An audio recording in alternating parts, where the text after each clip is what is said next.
नमस्कार प्यारे दोस्तों, आप सुन रहे daily current affairs update Hindi भाषा का यह कार्यक्रम। मैं आरजे उद्धव आप सभी का इस कार्यक्रम में तहे दिल से स्वागत करता हूं। चलिए बढ़ते हैं आज के हमारे पहले अपडेट की ओर।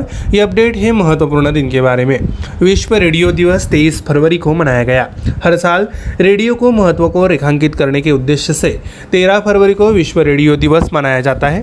इंटरनेट और संचार के अन्य माध्यमों तक आसान पहुंच के साथ तकनीकी रूप से उन्नत दुनिया के इस युग में रेडियो की भूमिका को नजरअंदाज नहीं किया जा सकता है।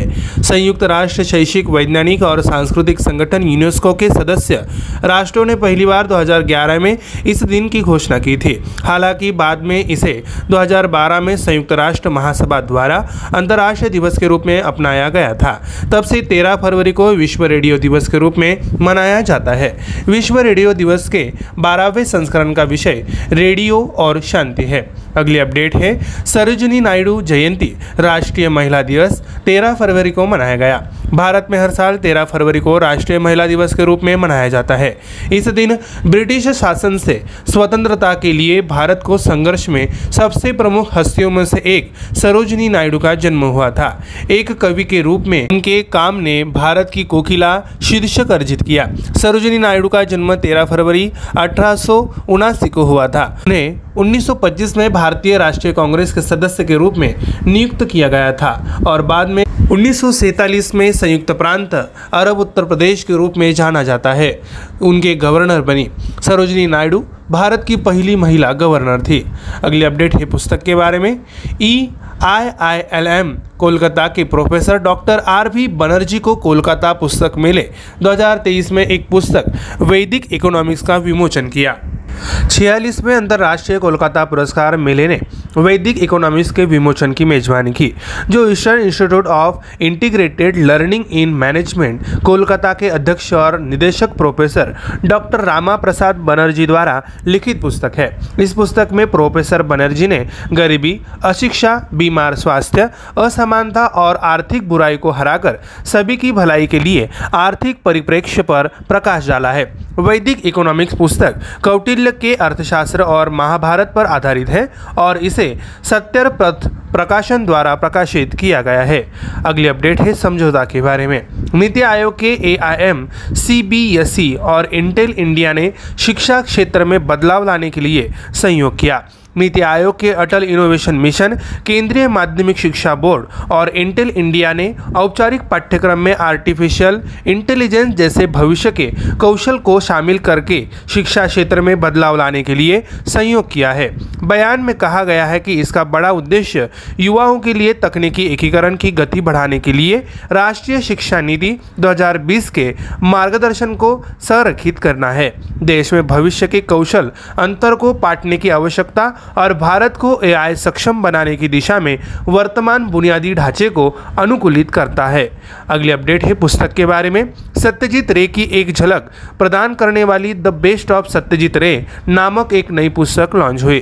पेंगुइन रैंडम हाउस इंडिया द्वारा प्रकाशित 2 खंडों का box set the best of Satyajit रे न केवल रे के प्रति उत्साही लोगों के लिए एक शानदार अनुभव है, बल्कि एक कलेक्टर संस्करण भी है। इस राष्ट्रीय फिल्म पुरस्कारों के प्राप्तकर्ता फिल्म निर्माता को दादा साहेब फाल्के पुरस्कार, पद्म भूषण और भारत रत्न सहित कई राष्ट्रीय और अंतर्राष्ट्रीय पुरस्कारों से भी सम्मानित किया गया था।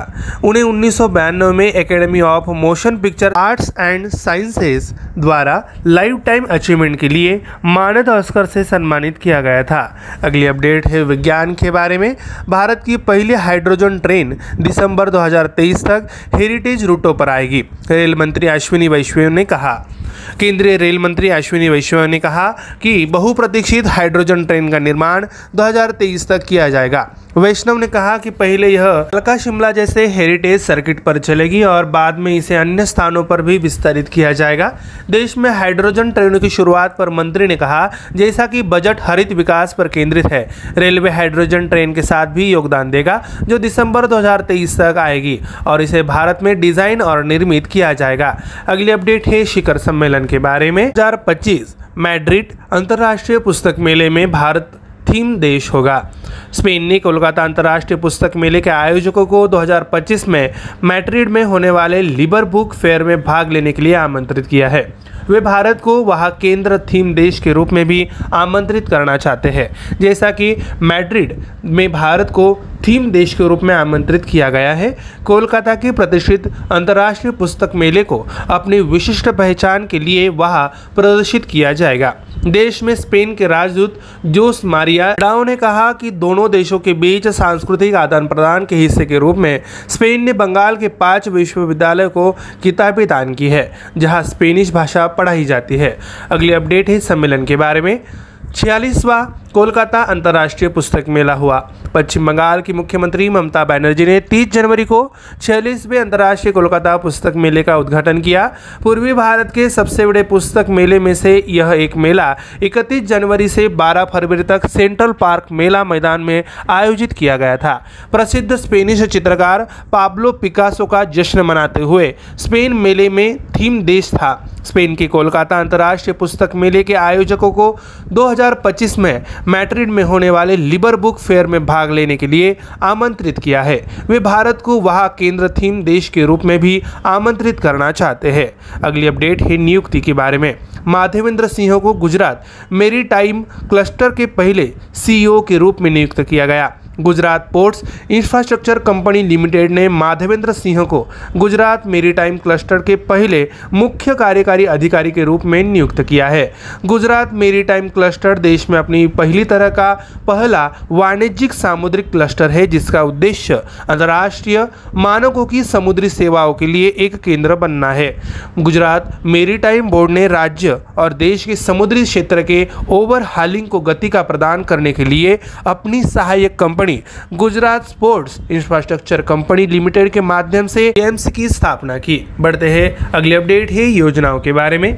गोवा सरकार ने vision for all school eye health programme launch किया। गोवा सरकार ने वन साइड एस्ली लोर लुकोटिका फाउंडेशन और प्रसाद नेत्रालय के साथ साझेदारी में vision for all school eye health programme launch किया है। यह कार्यक्रम all Goa eye health programme के लिए वर्तमान विजन का विस्तार है। Vision for all Goa eye health programme फरवरी 2021 में शुरू हुआ और इसके मासिक शिविरों में 50,000 नागरिकों की जांच की गई है और साथ ही जरूरतमंद 16,000 लोगों को मुफ्त चश्मे प्रदान किए गए। वन साइड एस्ली लोर लुकोटिका फाउंडेशन ने अपवर्तक त्रुटि के साथ पहचाने गए बच्चों को 25,000 मुफ्त चश्मा प्रदान करने के लिए खुद को प्रतिबद्ध किया है। प्यारे दोस्तों, हमारा daily current affairs update Hindi भाषा का यह कार्यक्रम यहीं पे समाप्त होता है। मैं आरजे उद्धव आप सभी से आज के कार्यक्रम में लेता हुआ इजाजत। तब तक के लिए ऐसे ही बने रहिए और सुनते रहिए हमारा प्यारा radio MPSC Guru spreading the knowledge powered by spectrum academy. धन्यवाद।